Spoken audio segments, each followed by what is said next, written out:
This is 947 23 Road, and what we're looking at right now is the porch area of the house, kind of mixed in with the kitchen as well. And this fire started about 11 o'clock last night, and here's some video of what the blaze actually looked like.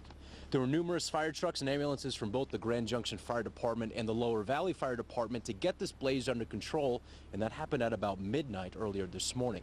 Now, 3 people were home at the time, and all of them suffered injuries, including a woman who was sent to the hospital with serious injuries from the smoke and fire. And as you can see, this house had massive damage.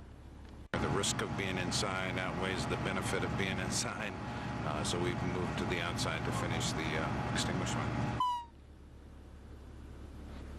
And because it was so dangerous inside and so dark outside, investigators cannot go inside the home to see exactly how it started. And even though the sun is starting to come up now, the sun isn't totally out, so investigators are still working to find out how this blaze started. But kind of a good news, bad news type situation. This dog is actually one of the owner's dogs, and it was hanging inside the bedroom at the time of the fire. And as they were searching to piece together to find out what happened in this blaze, they found him snuggled up near a bed in one of the bedrooms, and he's A-OK. Bernie, back to you guys at the desk.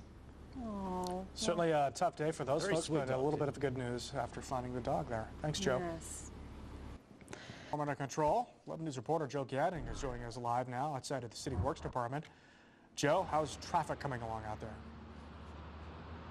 Well, the rush hour is seeming to begin. We've been out here for about 2 hours now, and although there's only one car driving by now, just seconds ago, there were tons of cars right here as they all head to work.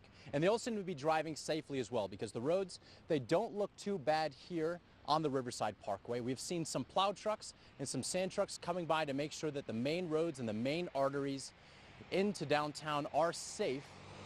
But you got to expect that the residential neighborhoods will not be as plowed and won't even be touched compared to the main roads here. And also, if you plan on going out to shovel, make sure you stretch out your back first. It's very heavy snow. It's not that usual powder that Colorado's used to, and so you don't want to throw your back out as you're shoveling your driveway for your Involved commercial structure fire near downtown Grand Junction. We're going to head back out to 11 News reporter Joe Gagnon, who's been down at 4th Avenue and South 7th Street all morning for us. Joe, and what's the latest there? Good morning, Deb. Well, the story here is that the sun's starting to come up, and this fire still is not being knocked down. Check out behind me. This is one of the buildings right near 4th Avenue, at the intersection of 4th Avenue and South 7th Street. This is an industrial complex. One of them is a sewer sanitation company full of flammable liquids and all sorts of other chemicals. And somehow or another, a fire sparked inside at about 4:30 this morning. And ever since the fire broke out, we've had 6 firefighters from Grand Junction Fire Department and 1 fire truck from the Clifton Fire Department. So there's more than 30 firefighters here battling this blaze, as they have been for about 2 hours now. It's so dangerous inside the buildings that are ablaze at the moment that firefighters cannot go inside to battle the blaze. The roof is collapsing all over the place, and earlier, about an hour ago, you could hear explosions inside. And the fire department's not so sure about why those explosions happened, but any neighbors nearby, I'm sure they certainly heard them. Right now, the fire department's doing what's called surround and drown. You might be able to see some ladders from the very top that's battling this blaze. They can't go inside, so they're fighting the fire from the outside and trying to douse these flames as much as they can. Now, about an hour and a half ago, these flames were a lot bigger than they are now, if you can imagine, going 20 to 30 feet high in the sky. What we're trying to figure out right now is if there was anyone inside the building when the fire started. Right now, what we do know is that no Grand Junction Fire Department firefighters or any firefighters here have been injured in the flames thus far, but we're still awaiting word if that's indeed, if there are any minor injuries, and the firefighters are just working through it. But right now, firefighters are still working on flames and heavy smoke, as they have been for the past 2 hours. And if you work down here, it's right near the Grand Junction Sentinel building near South 7th Street. And if you work anywhere in that area, do not expect to get there to work. They're closed down most of the street around this area. There's about, I'd say, about 1/8 of a mile radius around, blocking cars or any of the public from getting to where these flames are, just in case of any more explosions, and try to figure out what caused these explosions as well. But at the moment, it went from one building in the sewer sanitation chemical plant, and it reached into another building, and they had to fight that as well. So These firefighters are still working strong, and there's no clue yet as to when all these flames will be knocked down. But Deb and Bernie will be out here with updates up to the minute. Back to you for now. Okay, thanks, Joe. Joe Gagnon reporting for us live. I want the top to be nice and stiff. Okay. And so it's not actually ready quite yet, but Not it's quite yet. close. It's very, very close. Okay. All right. So we've got this one still going. While this one's going to finish up, we're actually going to take some in the studio this morning. I'll grab one so you don't drop. A little shaky hands this morning. Just kidding. Because Bertie and Deb, they seem a little tired. And they seem a little hungry as well. So we decided to make some. So we're making some. We're going to bring them to them this morning. Joe, while we're walking, let's talk. All right. What did we put in this omelet for us this morning? We put all sorts of stuff. We got tomatoes, and we got onions, and we got mushrooms, and we put a little milk in it as well. And yeah, it's been sizzling all morning. Sizzling all morning. And I like what you did on the top of this. If you could get a close-up of this right here, you put the avocado and the tomato on top. That's right. It's just a little twist. A little twist. A little Gagnon twist. Because if you don't have salsa at home, this would work well.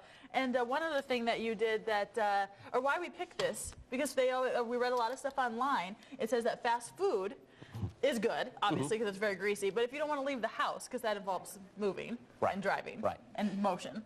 The whole idea is you want to try to get as much grease in your body as possible, if you can, and also be a little bit healthy. These have a lot of vitamins in them as well. And so an omelet is a perfect way to go.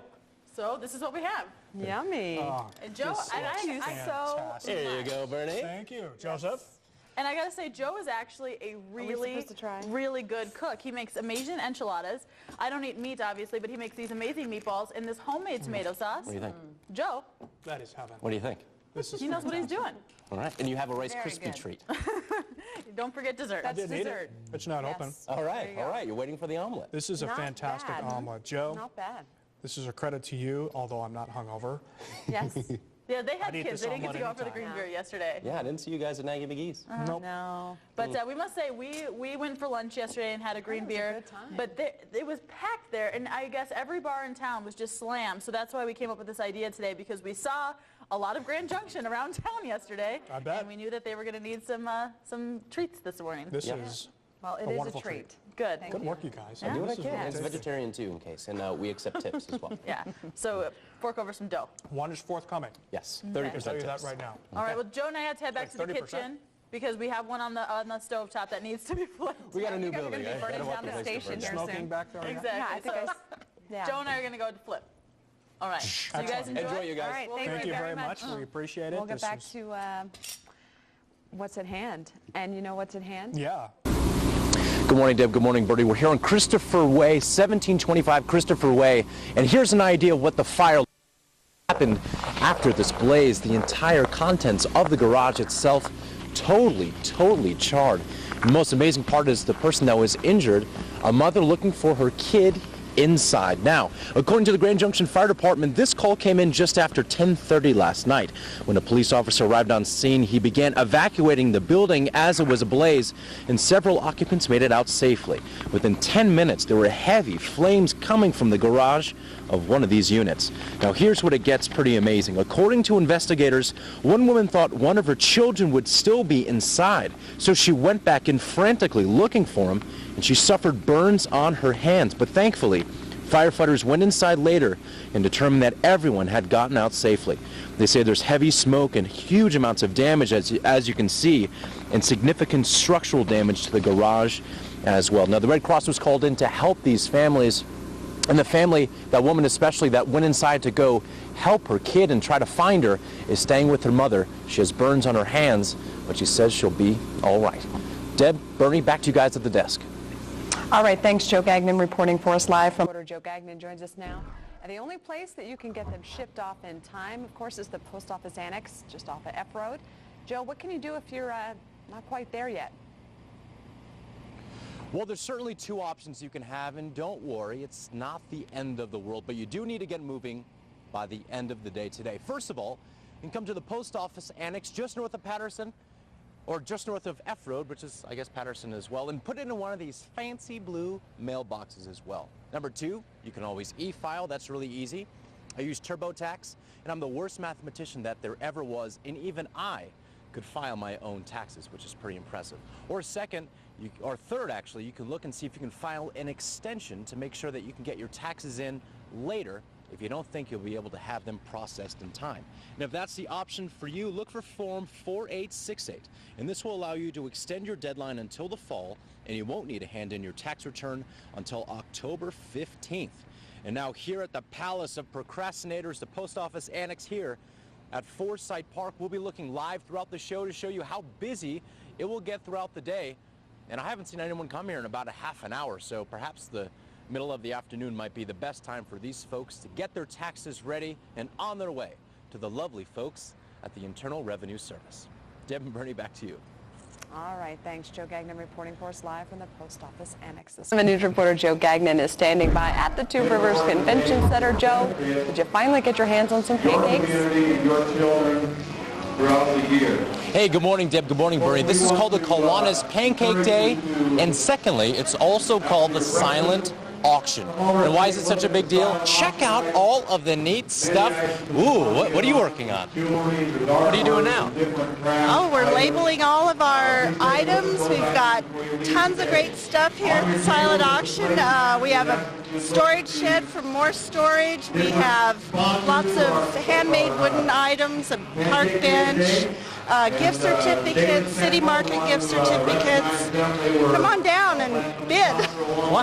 Well, thank you so much for stopping and talking with us. Check out all the stuff they have here. They have all sorts of gift certificates. They have beautiful sandals, which I may buy, gift certificates to the Colorado Wine Room, to Holiday Cleaners, one-year residential trash service, all sorts of really great stuff. And on top of that, they think they're going to be making 9,000 to 10,000 fabulous, fabulous pancakes. And I'm here kind of early, so maybe I'm thinking about bidding on something.